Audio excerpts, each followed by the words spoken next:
Hi there, my Jamaicanomics collective. I'm sitting here in my van waiting on my cousin because she's an elderly person, so she lives with me and I'm taking good care of her. That's what we do in the Caribbean, right? We take good care of our elders, especially when we want to make sure that we are getting, we are blessed all the time. Anyway, I didn't want to sit here and wait for a good hour and not talk with you because there's something important. I just saw a post on Facebook that so there were a couple of Jamaicans there, and this one is for Jamaican global Caribbean people, but mostly for Jamaicans, right? And the person, quite a few Jamaicans, they were saying how Jamaicans abroad now want to run back to Jamaica, as if Jamaica does not belong to everybody. So I want to address it because the young lady was talking about quite a few points, and I am sorry that I was running out of the house so fast this morning because we had to get up pretty early, because my cousin moves a little bit slower, but that's okay. And I forgot who it was, but I'm actually going to go back to the video and probably do a second video because I have to give her credit for the topic that she brought up to me, right? So let me ask my Jamaican people, and by default the global Caribbean, right? What happens when criminal deportees, right, keep landing in our country or any part in the Caribbean that is not and our country is not fully prepared for them? We're not emotionally prepared, we're not structurally prepared, and we're not strategically prepared. Because we already have a whole lot of issues in our country. All this is doing is pretty much adding to the problem. Because this is not just about immigration right now. Let's talk about it. This is a national rebuilding issue, my people. Now listen carefully. There was a man on the run for 40 years in America. He is an illegal Jamaican alien. He was hiding out and keep dodging authorities for all these 40 years. And he was moving through the system, working illegally, and finally they caught up with him. I don't know if it was a couple months ago or a couple days ago, not sure, right? And now he's being deported back to Jamaica 40 years later. Let that sink in. 40 years. And you know what he did? 40 years ago, being an illegal immigrant in the United States of America, he unalived someone. So now the question is not about America. The question is about Jamaica. And the question is about the global Caribbean. What are we going to do about these things? What are we going to do about these things if we, the people, don't decide to rise up and make changes? Because you see, America, and rightfully so, is protecting their interests. And rightfully so. And they're going to do what benefits America. But what is Jamaica doing to prepare for what is coming back that we don't want, but we have to deal with because it's a huge problem right now? Let me tell you what the reality check is, my global Jamaicanomics collective. We cannot fight what is happening globally if someone is illegal, right? And if someone is on the run, whatever is done in the darkness will come to light eventually. It doesn't matter if it's 40 years or 10 years or 12 years. It don't matter. So the issue is not deportation. The issue is this. What happens when that person lands back in our country that has weak systems? Because innocent Jamaicans don't even know who these people are. Now, let me give you some facts, right? We have Jamaicans who are living in deep rural areas, in the hills, in the bush, being farmers, trying to make life, trying to feed their family, just like in the Bahamas or in Barbados or St. Kitts or Trinidad and Tobago. And they're minding their own business, my collective. They're not tracking international crime stories. They're not watching for ICE reports. So when these individuals return, some of them, you know what? And I'm not saying this particular guy, but they are going to disappear into society. What about the ones that were never caught and they self-deport and they disappear in Jamaican society and committing crimes that we don't even know? You know what that does? That literally mars the face of Jamaica or the face of Bahamas, in this case Jamaica. Now let me tell you what the danger is in this, right? What the danger is in this? This is not about fear, my global Jamaicanomics collective. This is about awareness. If the systems are not strong, if the tracking is not strong, if rehabilitation is not structured, you know what happened? If community intelligence is not organized, then what happens?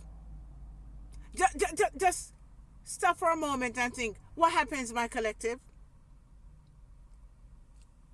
You create silent risk inside your own country. Jamaica is only 3 million people, 2.9 million to 3 million people. And over time, it becomes a national safety risk and a national burden. Can you imagine the risk to women? Can you imagine? You see what I'm saying? We have to make a change. We, the people, have to make a change. Now, let me tell you the system problem that arises out of this, right? And here is where we have to grow up as a people. We got to mature. We cannot just keep hustling and hustling and hustling. We got to mature as a people. We cannot just say, lock them up when they come back, because that is reaction. That is not strategy.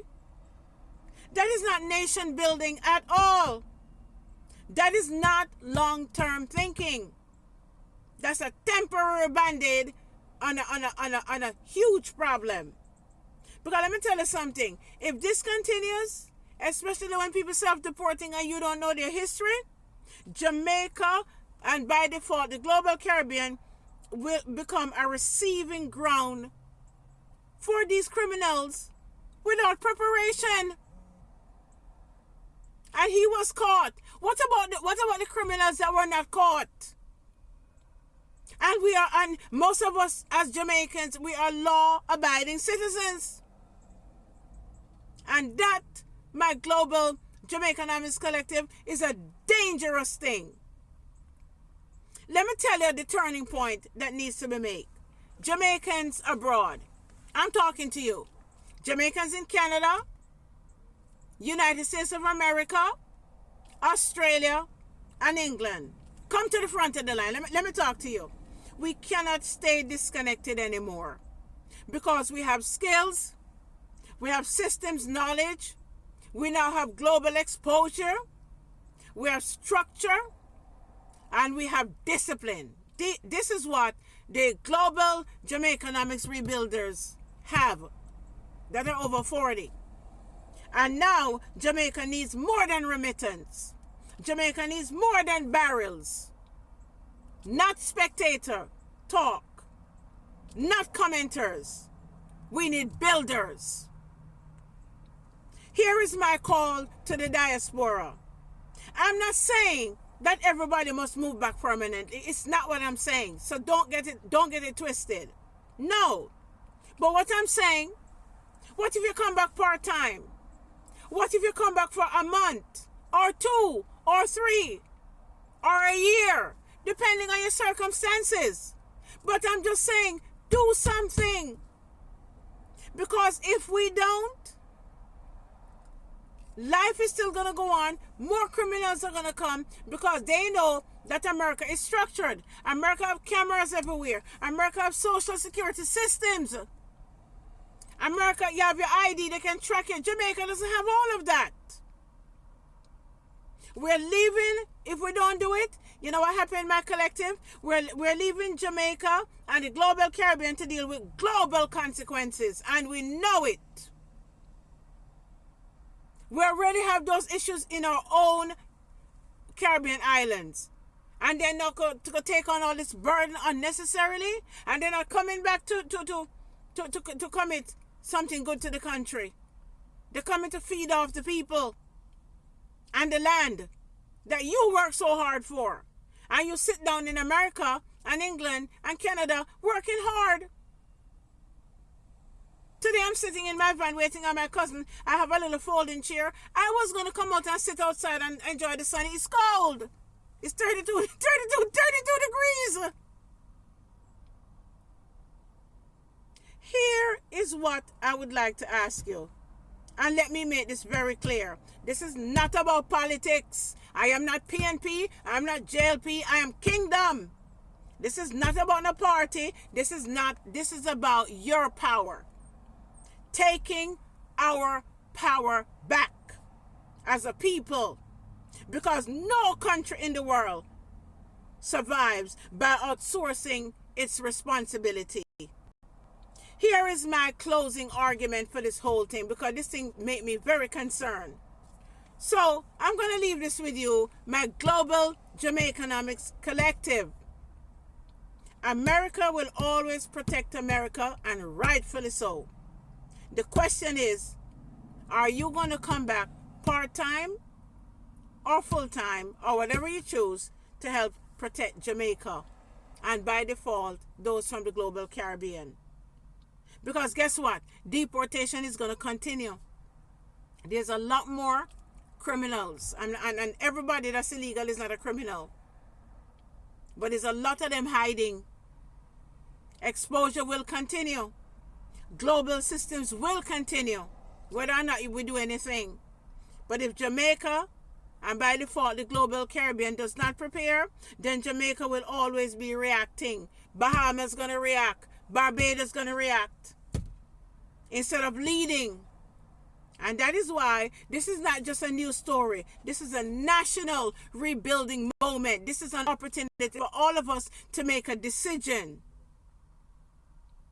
Now, let me say something to you. This video addresses the critical issue that's facing Jamaica and the global Caribbean. So, my call to you, I don't want to force anybody or beg anybody to join my channel. You're going to join because what I'm saying, you resonate with it. It's been bothering you for years. It's concerning you. And because you want to go back to your country, especially as you get older. Subscribe if you're serious about rebuilding Jamaica and the global Caribbean the right way. We do not need government. We can do our thing. We have thought leaders. We need to have national level conversations. Nation level, I'm sorry. We have authority. This is the kind of story that we need to be sitting down and talking about. How do we solve it for ourselves and for the next generation, and giving back to our country? So here is what my call to you is. I sat down and built what is called the JAMAICANOMICS Rebuilders Guide. And if you're serious about it, don't just watch my content, man. Go ahead and subscribe. Go ahead, pick it up for $27. It's worth it. Stop procrastinating. Start doing. I hope that this story wakes you up as to what is going on. Because guess what happened? We may not feel the effects of it right now, my collective, but we're going to feel the effects later. We're going to feel the effects of it later. It's going to hit us in the face later. We cannot afford to ignore. This is a very serious thing. We cannot afford, for the safety of our women and girls, and for the growth of our economy, and for how Jamaica stands now on the global platforms in the world. No, we can't afford to let these things slide. So thank you so much for allowing me to share. I thought I would just talk to you a little bit while I'm sitting in the van. I appreciate you. God bless you. And I will see you in the next video. Bye-bye.